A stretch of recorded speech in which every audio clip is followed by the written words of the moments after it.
Going somewhere, Mr. Fenton? Just stretching my legs. Oh, riding your sister, huh? You have a sister? I haven't seen her in ages. Can't afford the plane fare. You know, this would be an excellent time for you to say, "Gosh, Mr. Lancer, I never realized being a teacher could be so difficult."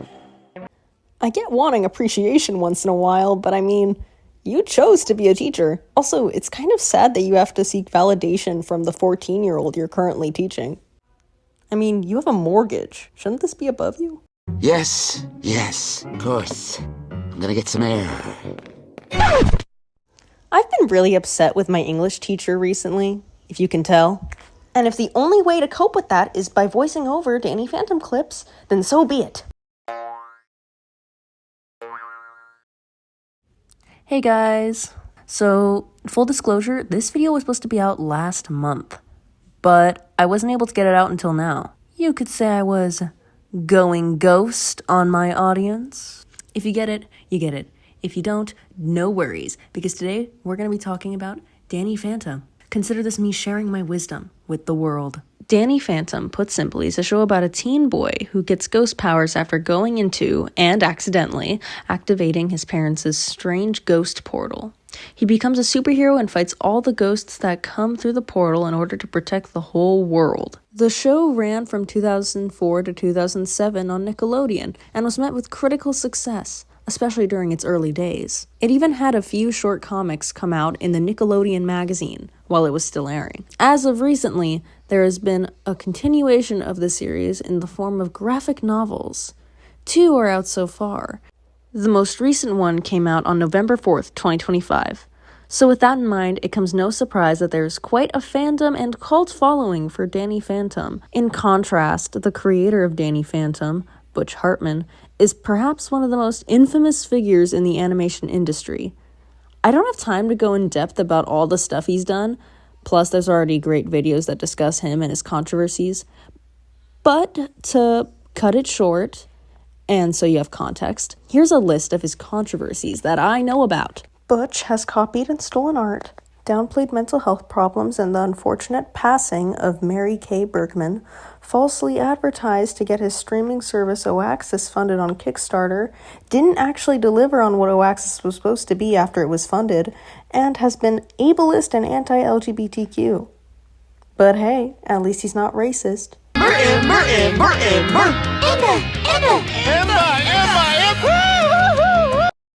What the hell? No way. What am I looking at? I don't know what to do with this information.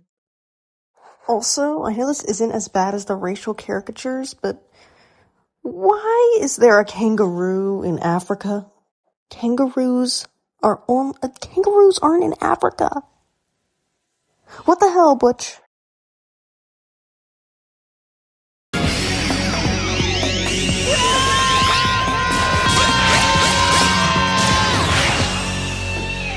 Oh, sure. Phase the car through the building. You had to save the day, didn't you?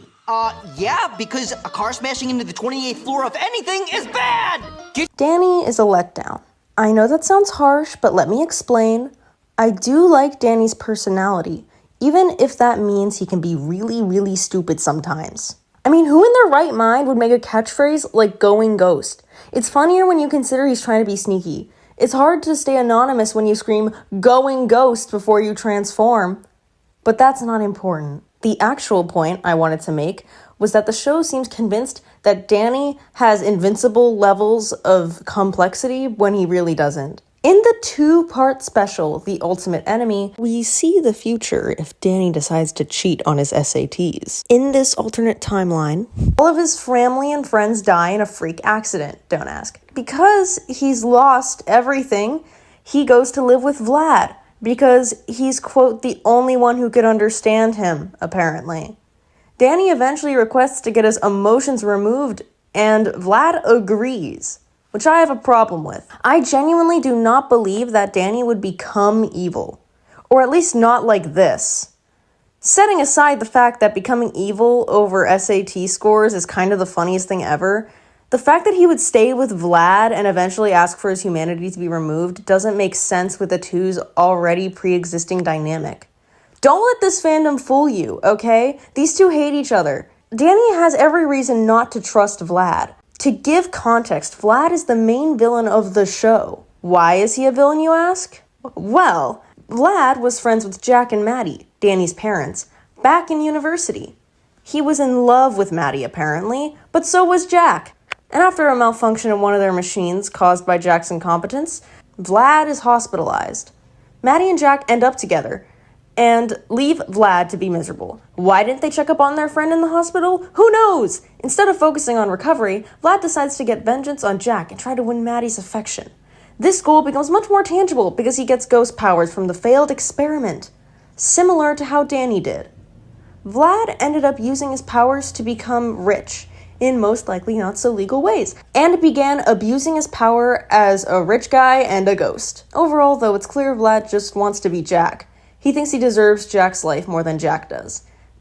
Danny can tell this. He uses Vlad's twisted desires against him, even pretending for a moment that, oh yeah, I'll be your son, you'll be my new dad, even though that's stupid. So why would he suddenly go to Vlad willingly after his accident? No matter what happened to him, I don't think he would suddenly trust Vlad. I don't know how this would happen. To be fair, this entire summary of events was delivered by a future version of Vlad, so he could be an unreliable narrator or straight up lying. But I feel like we're supposed to take Vlad's account of events at face value, considering that they make it seem like he's not evil that much anymore, because he's had time to reflect. But before you say, but Danny didn't become evil, the show said itself that Danny's ghost merged with Vlad's evil ghost. First off, I'm calling BS. The half-ghost system in this world is screwed up. Taking the ghost half out of another being doesn't make sense. It's not like he becomes a different person when he becomes a ghost. Danny has the same personality and same memories. Why would Vlad's ghost change him as a person? Why would Vlad's ghost make him evil? The whole point is that they have the same powers and same capabilities. The powers don't change who anyone is. Vlad's ghost powers didn't make him evil, just like Danny's ghost powers didn't make him good. Danny is just a good person already. I mean, he's a teen boy who makes dumb choices and mistakes, but that's just part of growing up. Some of you may have noticed the similarities between Peter Parker and Danny. I'm more specifically referring to the Spectacular Spider-Man Peter Parker as reference. They both have an experiment gone wrong origin story for their superpowers. They both make jokes and snap witty banter back and forth with their villains. And they're both nerdy teenagers. Peter Parker's a hero because he learned that with great power comes great responsibilities, because the spider powers didn't make him good. Same applies here. This is when I want to suggest something. Even though I think the show is stupid for this implication, I would actually like it if the ghost half of Danny and Vlad were like Venom from Spider-Man, but more manageable. Maybe over time, Danny could get corrupted and not realize he's slowly becoming a bad person. It would be an interesting dilemma. That with the set piece of Vlad, who could demonstrate what happens when you have ghost powers for too long, and that the evilness truly consumes you. Then we could see that while the ghost powers are trying to corrupt Danny, he has friends to help him stay on the side of good. I know it sounds pretty Care Bears, but this would give his friends even more of a purpose on the team and make their relationship probably stronger. That way we could truly see what led Vlad to being a villain, not ever opening up or creating new connections. It would be a great moral too. It's so easy to get sucked up in bad things that happen to you, and so you may need to be reminded to process the emotions and then move forward. But no. Instead, let's create a convoluted relationship between Danny and his ghost form. After all, they never really explain what it means. I get it's not supposed to be that deep, but what is being half dead? I just want to know. How can you choose when to be dead? Tell me! Anyway, as for his design, I didn't actually have problems with it.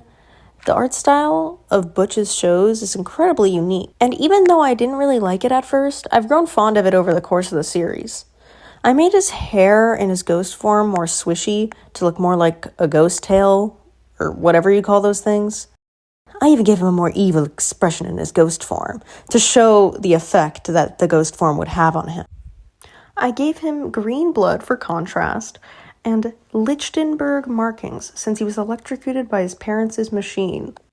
I mean, if all the other ghosts are gonna have forms based off of how they died, then why can't he? I also made his skin paler. Because when you're dead, your skin is more pale. You get the idea. As for his normal human form, I wanted to make him look done with life. Because multiple times in the show, it's stated that he doesn't sleep as much since he's taken on hero responsibilities. I gave him a NASA shirt because the first thing we learn about, and they continuously tell us, is that he wants to be an astronaut. I was also too lazy to make a design that would be obstructed by the hoodie that I gave him. Anyways, I guess I like the design. Before I end this section, I just want to address the headcanon that Danny Fenton is trans. I just want to say that's cool as hell. I just like the idea of an anti-LGBTQ Butch Hartman going online and just seeing a bombardment of everyone calling his character trans because trans people see themselves in him. Even if he didn't intend to, Butch Hartman has definitely comforted queer people. That's not all you need, Danny. You need guidance and parents who can provide it. Sweetie, I know what we do doesn't make sense sometimes, but you're only 16. Biologically, but psychologically, I'm an adult, and I will not allow your insane obsession with ghosts to pollute the mind of this impressionable little child. Come, you abused, unwanted wretch. I'll drive you to school. Jazz is my absolute favorite character, hands down. Her role in the show is as Danny's older sister. If I had a nickel for every time I've covered a show on my YouTube channel with a ginger older sibling and a black-haired younger sibling. I'd have 2 nickels, which isn't a lot, but it's weird that it happened twice, right? She is the most mature and sensible person in Danny's family. I'll put it into perspective. Jazz and her brother have neglectful parents. Their parents' focus is barely on their children, and it's clear their job as ghost hunters is what's most important to them. That's why Danny never tells his parents he's a ghost boy superhero till the end. A good parent should be involved as much as they can be. Even if a teen acts closed off, like they don't want to spend time with anyone, they will appreciate being asked about how they are doing, even if they won't say it aloud. In a way, I understand that Jack and Maddie trust their children to be good and productive. After all, Jazz is incredibly successful in school, and Danny was said to have great grades before becoming a superhero. But just because teens and kids may appear well-adjusted doesn't mean they are doing well. By that logic, what am I supposed to think when Maddie and Jack still don't check up with their son when his grades begin to slip? The excuses don't work anymore. From their perspective, Danny has all of a sudden gotten worse in his performance at school. An observant parent would note that this is unusual for their child and try to understand what's happening. Instead, Danny's parents barely acknowledge it and ground him when he fails a test. They didn't even bother trying to help. But Jazz, the 16-year-old girl, goes out of her way to try and help Danny by speaking to a trusted adult. Can I talk to you for a minute, Mr. Lancer, about my brother Danny? He's been acting really strange lately. Like he's not himself anymore. I'd talk to him, but I'm his older sister, and he's just gonna think I'm being bossy. And if he doesn't get some help, if he doesn't talk to somebody, all that frustration I think he's repressing could come out the wrong way. Jazz even talks to Danny's friends to see if they can clue her in on what's distressing Danny. She doesn't just stay silent about her parents' bad behavior either. She tells them she thinks they're being unreasonable. Even if she may come off as a know-it-all, it's clear to me that Jazz is constantly trying to make things right and taking care of her younger brother. Once Jazz finds out Danny is Danny Phantom, ooh, what a shock, she doesn't confront him because she wants to respect his wishes and privacy. Instead, she goes to Danny and tells him that she's here for him if he needs her. She even puts her arm around Danny while their parents talk about vaporizing ghosts, clearly trying to comfort him. Jazz's compassion makes her easy to love, in my opinion. Of course, Jazz has problems, but I find her struggles to be very empathizable. She constantly needs to be right throughout the series. It's clear she prides herself on being sensible, so when she's wrong, she gets insecure. I think this comes from a place of wanting to be an adult. She mentions on multiple occasions that she views herself as an adult. She wants to be good enough for everyone, including herself. So when she's wrong, she panics. I don't blame her for being on edge. After all, she has no one to lean on. In fact, in the episode The Phantom Menace, she says that she feels like the only responsible adult in her family. You know how sometimes you feel like you're the only responsible person in your family? There are days my family makes me feel like I'm the only responsible adult in the world. Which is kind of heartbreaking. As for her design, it's kind of disappointing. Like, why did the designers put her in the most plain outfit? She's a highly intelligent student, and I'm willing to bet she takes speech and debate. So I gave her the average intelligent person outfit, aka a sweater vest over a button-up. Also, I tied her hair up because I personally have my hair up whenever I'm focused, and Jazz probably is focused all the time. To conclude, if anyone wants to fight me in the comments on Jazz being best girl, go for it. I'll win the argument. I'm willing to die on this hill. Spooky hospital, ghost guarding the joint. Still, no sign that Danny's in any real danger yet. Let me go! Still, technically not a cry for help. Help! Well, not a cry for me. Tucker! Aw, dang. Okay, Danny's family is a mixed bag, but what about his lovely friends such as Tucker? He's known him his whole life and stuck by him. So you must think that there must be a beautiful adjective to describe such a loyal friend. Horny. Concerningly horny. I know it sounds like I'm exaggerating, but I'm being serious. He always wants to get with women. And when he talks about it, he's not innocent about it. I wish it was just what's cooking, good looking type energy, but instead we got this. Wow, you have access to the latest technology after hours? Yep. What else can you do after hours? Just sign the voucher, sir. The girls' locker room. So this is what it's like in here. Let me get this straight. You can just walk into people and take over their bodies from the inside? Yeah, pretty much. Hey, Danny, if you could control a girl for just about 2 minutes. Forget it. We need a restraining order on this man. I know he's only a teenager, but it's still really uncomfortable, especially that last clip. Then again, being horny is not his only quality. He's also a tech geek. How useful is his knowledge on technology? Mildly useful, I suppose. Mostly because all the inventions that they use were just created by the Fentons. But you know, he's loyal. I know it sounds mean, but this kid is not that useful. Not that Sam's very practical either, but I'll come back to her in a moment. I like his friendship with Danny and Sam anyway, so I can tolerate him. But I just wish every time he was the focus of an episode or a scene, it wasn't just about his ego or hitting on women. Maybe we could have learned more about who he is. We don't know a lot about his family compared to Danny, and we never really learn why he's a tech geek. I know we don't need every aspect of a character explained, but I need something to work with here. A struggle, a personality trait, a dynamic. I need more depth in this character. I guess we could work with the idea of him having an ego. Maybe his intelligence makes him arrogant. But I don't know if I like that version of Tucker. I like the loyal kind version much more than an egotistical one, but trust me, Danny needs more support than a competitive, narcissistic friend, okay? I do have a concept idea for Tuck being more useful in the team. Since there's a running joke in the show that Danny's parents are incompetent and bad ghost hunters because they lack critical thinking, I think it'd be funny if they would make crappy inventions and then Tuck had to fix them. And that's a portion of how they defeat the ghosts of the episode. I understand that the main plot of the show comes from ghosts coming through the portal, but who says there aren't other ghost hunters who could supply that portal? Despite my qualms with his personality, I like Tucker's design. The shades of yellow, green, and red just seem to complement each other. What I didn't like about his design was his backwards hat. I just don't think it fits with the energy. So I gave him headphones so his design could include an electronic accessory. I've seen people give Tucker a red beanie instead of a cap, but I just think headphones make more sense. Plus, Danny's human form already has a red beanie. I guess that's all I have for Tuck. If you have any actual opinions on Tucker, I'm proud of you for seeing something I can't. I'm not schooled in the ways of the rich, but do all your remotes do that? No. Well, my toaster does, but it's from Denmark. I have a bitter view on Sam. Mostly because I like her character in theory. A girl who is mocked for being different by dressing goth, being a vegetarian, and preferring to hang out with a couple of boys, even if that means every kid in school thinks she's in a relationship with one of them. Oh, because of your girlfriend! She's not my girlfriend! I'm not his girlfriend! I can't deny the appeal of a character who is unapologetically themselves. Unfortunately, the show takes this concept and executes it in the most infuriating way possible. Sam seems to promote the virtues of staying true to yourself and being an individual. Yet, when someone is themselves, in a way she doesn't like, she has a problem and forces her opinions and preferences onto other people. She has this aura of thinking that she's above everyone else. This reason is why she never tried taking responsibility for the things that she's done. Nice save. Although, to be fair, I probably wouldn't have needed it if it weren't for you in the first place. Excuse me?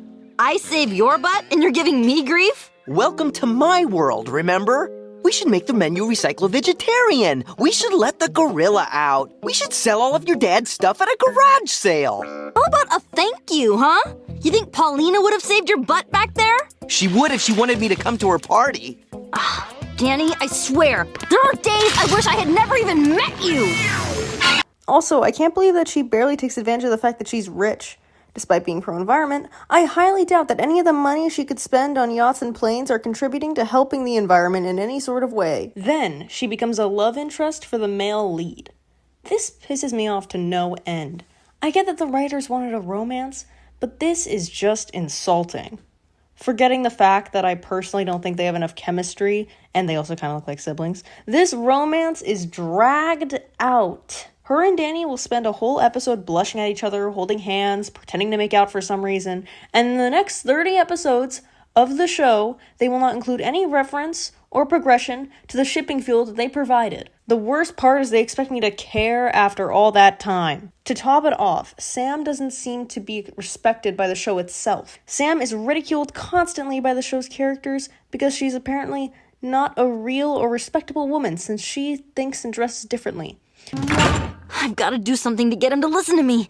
But how do I get through the thick head of a 14-year-old boy? Oh, darn it. Hi. Mind if I join you? This wouldn't be a problem if the show ever communicated to the audience that this is wrong, because you shouldn't judge someone based on how they look. But guess what they don't do? You guessed it, the show never communicates to the audience that it is wrong to judge someone based on how they look. I mean, they were racist, what was I expecting? I personally would have made Sam more chill and probably given her a defined role in the team. Maybe Sam could have had an insane amount of knowledge on ghosts and spirits due to her interests. I also would have given her the hobby of creating fashion and sewing. This idea is inspired by the time she designed a logo for Danny's supersuit.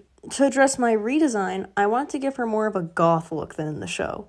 The show insists that she's so goth and different, but she doesn't look that goth to me. Her color palette's nice, I just don't understand why a goth girl would show this much skin and be a hater on makeup. So I darkened the green color in her color palette and covered more of her skin, because in the show itself, she wears a cloak to the pool to protect herself from the sun, but wears an outfit that exposes her mid-drift every episode. At first, I thought goth people would put white makeup on all exposed skin, but I learned that they mostly just put it on their face, which I can't believe I didn't know until right now. That's why in the end of this recording, you can actually see me fixing that.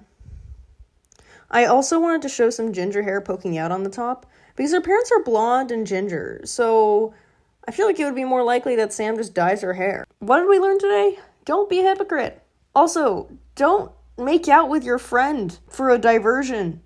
That's weird. You're not the boss of me. No, but he is. Valerie? Ah! You're dead for this, you hear me? Dead! So if Sam Manson missed the bullseye, Valerie Gray was halfway to the bullseye. Her storyline is far more interesting too. At the start of the show, she's another default, rich, popular girl. That is, until her dad loses his job. Her dad was responsible for installing security in Axion Labs. Wait, or was it Axion Labs? Axion? But when a ghost dog breaks in and Danny chases after it, they destroy the place. This causes her dad to be fired. Valerie loses all of her friends because she's poor too. Ew, isn't that totally disgusting? Poor people. Valerie blames Danielle Phantom for her life falling apart. And, okay, my cat's purring. Okay. Sorry, my cat's close to the mic. Anyway, Valerie blames Danielle Phantom for her life falling apart and wants to get revenge. Vlad supplies Valerie with the resources she needs to hunt Danny down. Of course, Vlad, a middle-aged man being in a secret and direct contact with Valerie, a 14-year-old girl, is not creepy at all. To be fair, imagine being gifted a Carmen Sandiego outfit. That's a sweet deal. If I were Valerie, I wouldn't run away either. Look at this awesome outfit. I'm just kidding. Stranger danger, kids. Anywho, that's a basic summary of what starts her off as a villain. She stands out because her backstory is much more empathizable than the average Danielle Phantom villain. Valerie poses a genuine threat for quite some time too. Valerie didn't know Danny was Danielle Phantom while she was hunting him down, but Danny eventually figures out that she is Valerie. This leads to a dynamic where Danny doesn't want to hurt Valerie, especially since he knows he ruined her life. Valerie and Danny eventually develop a friendship, though, which Sam and Tucker have a problem with because they know Valerie's cooler than both of them combined. I mean, because she's hunting Danny Phantom down, and they don't want Danny to get hurt. Danny doesn't care, though. Valerie ends up having a crush on Danny, and the two date for a little bit as well. And even if the romantic moments are influenced by Technus, one of the villains, pushing them to be together for ulterior motives, I'll admit, they're a pretty neat couple. It's nothing outstanding. Nothing could ever be as great as Lumity. But it's definitely a better ship than Sam and Danny. Later, Danny and Valerie break up because of the infuriating dishonesty and miscommunication. What? No. Damn it, not that one either. These superhero shows really know how to screw up romances, huh? As for Valerie's story arc, it takes a downhill turn from here. She was pretty great in Destabilized, and by the end of that episode, she wants to take down Vlad, so she's technically a good guy-ish, but that's literally it. I'm not joking. Her character is never relevant again. We were this close to greatness, and it was ripped away. On the verge of greatness, we were this close. Honestly, if I rewrote her character, I would just give her a proper ending. Maybe I'd stick to her and Danny having a romance, or even make her part of the main good guy team. Her design was already pretty good. I just gave her some adjustments, like making her skirt a blue denim. That way there would be some more contrast. I also combined her 2 different Carmen Sandiego suits to create the one I drew here. I also made both designs have a triangle motif. Not only is the shape reminiscent of the letter V, like Valerie, but also made her suit have an opposite shape language to Danny, which I quite like. Valerie is my second favorite character after Jazz. Jazz and Valerie's supremacy is the only correct conclusion. Danielle, your third cousin once removed? I ran away from home. Hey, you got any food? I have to get something out of the way. Her name is Danielle, but the show calls her Danny with an I for short. This is stupid. And to avoid confusion, I'll be calling her Elle. Okay? Okay. Elle is a clone of Danny created by Vlad Masters. After trying to get Danny to abandon his father, he decides to create his own half-ghost son. Using samples of Danny's DNA, he tries making multiple clones. All the clones were failures except one, Elle. Elle is a young girl version of Danny. However, I must say, if she is truly a clone, then this is some great evidence for Danny is trans headcanon.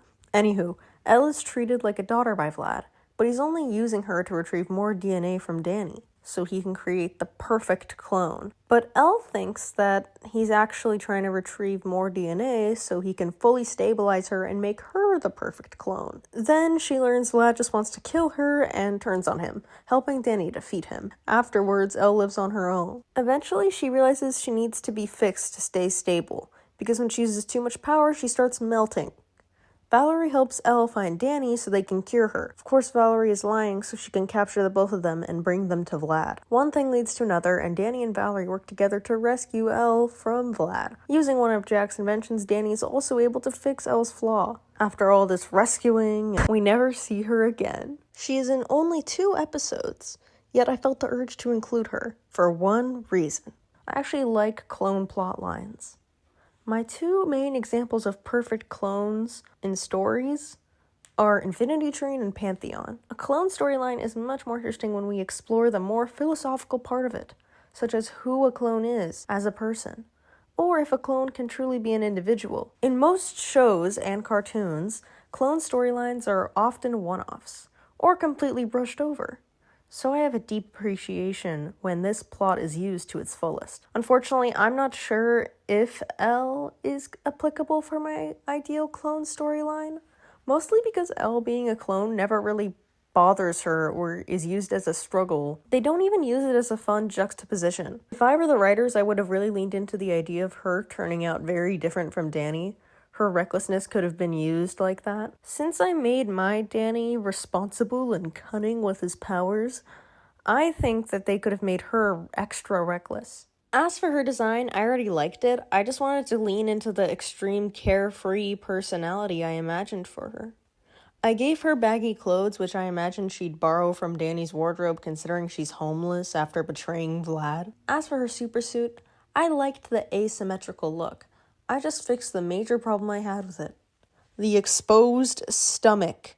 Before you think I'm a conservative who thinks girls should always be dressed modestly, I have a pet peeve where I can't stand exposed skin on a character who is a superhero or warrior or honestly any kind of physical fighter. Unless it's a casual outfit, why should a fighter expose any skin? That's giving your opponent an opportunity to injure your exposed skin. I still gave her fingerless gloves though. Left her sneakers on both designs so she'd have a nonchalant aura. So, to conclude, I enjoyed Dani Phantom. Did I actually feel satisfied? Especially with some story choices? No. Did I actually have fun, though? Yes. I didn't even touch on everything.